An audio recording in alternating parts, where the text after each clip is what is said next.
Salut tout le monde, bienvenue sur la chaîne. Aujourd'hui, on se retrouve pour parler de ce qui est peut-être le plus gros choc de ces quarts de finale de la Coupe du Monde. La France contre le Maroc. Et je vais vous dire une chose tout de suite. Pour moi, ce match est beaucoup plus serré que ce que beaucoup de gens imaginent. Oui, la France est favorite. Oui, elle possède probablement l'effectif le plus complet dans ce tournoi. Mais en face, il y a une équipe marocaine qui joue avec énormément de confiance et qui a déjà montré qu'elle pouvait faire tomber absolument n'importe qui. Et je dis bien absolument n'importe qui. Parce que depuis le début de cette Coupe du Monde, le Maroc ne gagne pas uniquement grâce à son cœur. Cette équipe joue bien au football. Elle presse intelligemment. Elle défend ensemble. Elle est capable de conserver le ballon quand il le faut et surtout, elle est extrêmement dangereuse en transition. On l'a encore vu contre le Canada où les Marocains ont parfaitement maîtrisé leur sujet. Mais maintenant, le niveau monte encore d'un cran. En face, il y a l'équipe de France, une équipe qui n'a peut-être pas toujours été spectaculaire, mais qui donne cette impression d'être capable de gagner même lorsqu'elle ne joue pas son meilleur football. Et ça, c'est souvent le signe de très grandes équipes. Je dis souvent qu'une Coupe du Monde ne se gagne pas forcément avec les plus belles équipes. Elle se gagne avec l'équipe qui sait survivre aux matchs compliqués. Et ça, les amis, la France sait le faire. On l'a vu face au Paraguay. Quand on regarde les Bleus, il y a énormément d'armes offensives. Mbappé reste évidemment le joueur que toutes les défenses redoutent. Désiré Doué apporte énormément de vitesse et de créativité entre les lignes. Le milieu français récupère beaucoup de ballons et permet aux attaquants d'être servis rapidement. La moindre erreur défensive peut être punie immédiatement. Et je dis bien immédiatement. Mais attention quand même. Je pense que le Maroc possède justement les qualités pour gêner cette équipe française. Les Lions de l'Atlas défendent très près les uns des autres. Ils ferment l'axe, ils obligent souvent leur adversaire à passer sur le côté et ils ont cette qualité de récupérer le ballon extrêmement vite et se projeter vers l'avant. Donc vous m'aurez compris. Pour moi, la première clé dans ce match-là sera la bataille dans le milieu de terrain. Si la France impose son rythme et monopolise le ballon, le Maroc va passer une très longue soirée. Par contre, si les Marocains arrivent à casser le tempo, à multiplier les duels et à empêcher la France d'installer leur jeu, alors tout devient possible. Maintenant, parlons composition probable. Parce que je pense que c'est là qu'on va déjà comprendre les plans de jeu des deux équipes. Côté Maroc, si on se base sur le dernier match, notamment la victoire contre le Canada 3-0, on devrait, selon moi, rester sur du 4-3-3 avec un Bounou dans les buts, Hakimi à droite, Mazraoui à gauche, et une charnière probablement composée d'Issa Diop et Redouane Halhal.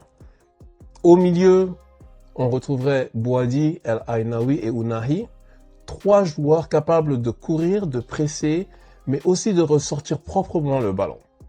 Devant, le trio logique selon moi va être Brahim Diaz, Rahimi car Saibari est blessé, et puis El Khanous. Côté France, il y a un peu plus d'incertitude, surtout au milieu. Tchouaméni est annoncé incertain, et plusieurs sources parlent même de Manu Koné comme option importante pour accompagner Rabiot. On peut donc imaginer une équipe de France avec Maignan dans les buts, une défense avec Koundé, Saliba, Upamecano et Théo Hernandez. Au milieu, Rabiot devrait être là, avec peut-être Koné ou Zahir Emery, selon l'état physique des joueurs. Et devant, évidemment, on aura Kylian Mbappé, le danger numéro 1. Probablement accompagné par Dembélé, Désiré Doué ou un autre profil capable de faire mal entre les lignes. Et je le répète, la composition française sera importante. Mais le banc français peut être aussi dangereux que le 11 de départ. C'est ça qui rend cette équipe aussi difficile à battre. Donc ce qui est intéressant à constater, c'est que les deux équipes ne vont pas aborder ce match de la même façon. Le Maroc va probablement chercher à rester compact, à fermer l'axe, puis attaquer vite avec Hakimi, Brahim Diaz et Saibari. La France, quant à elle, va essayer d'étirer le bloc marocain, de trouver Mbappé dans les espaces et de provoquer des situations de 1 contre 1. Donc vous m'aurez compris, ce match se joue dès l'heure des compositions. Si le Maroc arrive à imposer son intensité au milieu, la France va souffrir.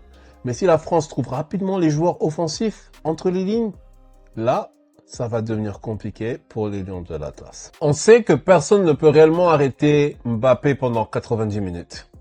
L'objectif sera donc de limiter ces espaces. Le Maroc devra constamment effectuer des prises à 2, voire à 3 par moment. Le danger, c'est que cela va forcément ouvrir des espaces ailleurs. C'est là que les autres attaquants français devront faire la différence. Le Maroc représente encore une fois tout un continent.